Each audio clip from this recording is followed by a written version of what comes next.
Do you think content creators like Nick Foster jokes and like the Spooner Dude guy, like perpetuating like misogyny, transphobia, and homophobia, is harmful even in like a joke form, or if they don't intend to be transphobic, but it still comes off that way?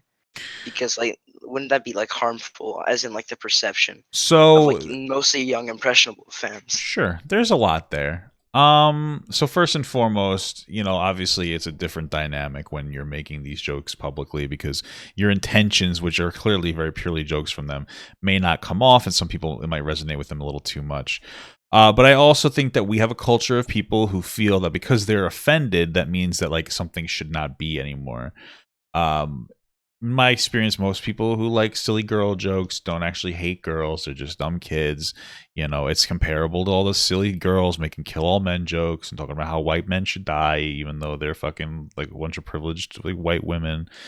Um, it's one of those things where I think that it's a mixture between, I don't know. I tend to go on the side of people are far too sensitive. You being offended by a joke doesn't make the joke inherently like offensive, and people need to kind of like toughen up a little bit. If you truly don't like it, stop engaging with it because then it won't be platformed. But that's what happens is like half the joke is your reaction to it. So like if somebody's like, haha, women are dishwashers, and then you have a meltdown over it, well, you're giving into that. It's the same reason why their kill all men bullshit's so popular because like the kids get into that. It's just like, come on. Yeah, I think there's like a clear differentiation between like, let's say, kill all men jokes and the stuff that is being perpetuated by like massive creators. I don't know if you've done this because I'm not like a huge Papa Gut connoisseur. Like, I'm not that deep into the lore, but I've seen like a couple of your videos. Sure. But I think it's mostly people like Nick Foster jokes. Like, like I've been in his Discord. It's kind of like a cesspool of like complete like racism there, Oh yeah, and my Discord is similar to that. I actually yelled at my Discord a while ago and kicked a bunch of people. That's just yeah. kind of how like Discord is unfortunately.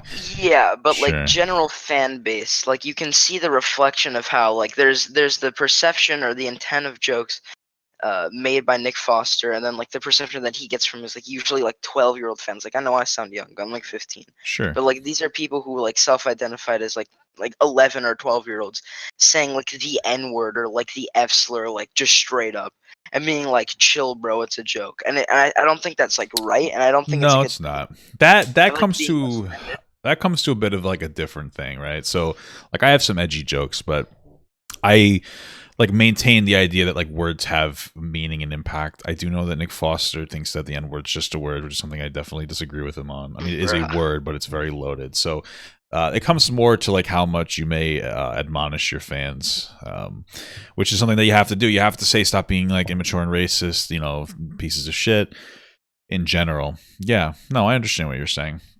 But that comes to how much you call them out. I don't think that people should not be able to make funny, edgy jokes because of shitty fans or people who are shitty about the jokes. But I think that like people, like content creators, should be more adamant against like outward bigotry. Jokes are fun. I find them galvanizing. People in my life and in my experience, we all joke about each other. We make jokes about each other, and it actually brings us together more. I have like coworkers who I'm pretty close with, and like you know, like I have a Hispanic coworker. He's an older guy named Ed, and like we're a little shitty to each other. You know what I mean? And then we find it rather galvanizing. So a lot of it comes from your different environmental factors as well, and your interpretation on edgy Yeah. jokes. So. Hey everyone, if you liked that video, don't forget to like, comment, and subscribe. And don't forget to follow my Twitch, Instagram, Twitter, Discord, and TikTok. All links are in the description. Also, check out my Patreon if you'd like to support me even more than you already do.